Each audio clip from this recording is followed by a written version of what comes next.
Might well cost you, but it's worth it. It's worth it in the end, yeah. Sparkle. Catch it with the first wrap or two. The secret with this stuff is... So you're tying it in the middle of the stuff, are you? And then I've taken the middle, and then, yeah, that's what I was saying. The secret with this is if you don't tie things in by the end, and you don't tie them down hard enough or put enough glue, they can get pulled out. Maybe not with the English fish, but certainly with some of the toothy critters you get abroad. But by doing this, it secures them in. They can't come out. I can see that. And that's going nowhere, that isn't. That's a bit of flash, and it's always advisable to let the flash actually, I mean you'll see this better when it's turned the right way up, to protrude longer than the fibre of the body, right? Because it causes the fibres cause displacement of water, and it causes the flash to. It's like a little tail, is it? You know, you won't. Well, that's just a little thing I tend to consider. You won't get them always in boat flies, but I think it makes a difference. So it's fairly sparse, that, isn't it? You haven't got a lot of stuff on there, really. There's probably a bit more on there than I would normally put in. Yeah. But again, it just depends on the sort of bait fish around. You don't need much material. I mean, there isn't an awful lot of material on there, and you can go down even less than that on some of these flies. They've got tiny amounts in them. Well, that's probably. Well, we were talking earlier about the difference between trout rods and bespoke sea fishing rods, and the stronger sea fishing rods deal with the extra weight without any difficulty.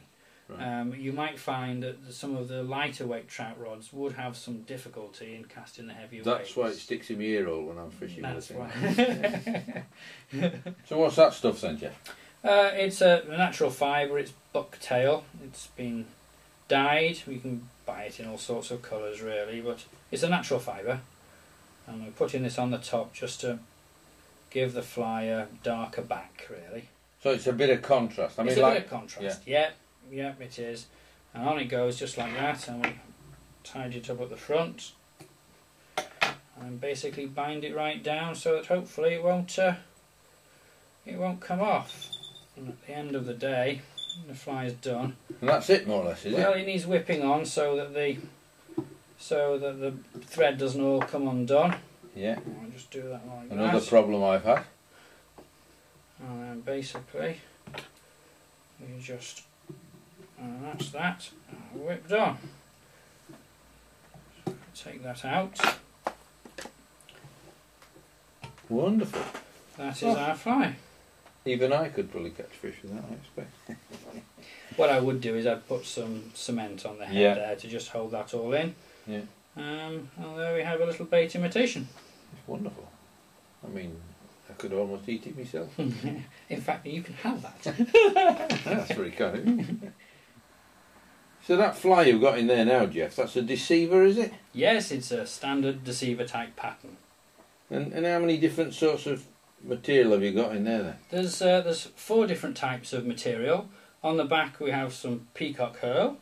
Underneath that we have some normal white hackles, then some bucktail, and in the sides some silvery flashy material to give it some flash in the water. And that's to represent a sort of slightly deeper bodied prey fish then than yes, some of these yes things. it is, and how it looks in the vise is how it look in the water, because often if you put it in the water and pull it out, it all clings together, and that's not the way it is in the water. It spreads out. Yeah. So if you had to choose, I mean, for you've done an awful lot of fly fishing in the sea. If you had to choose just 3 different types of fly, what would you select? I'd choose a lightweight pattern like the deceiver, which does have a taller profile.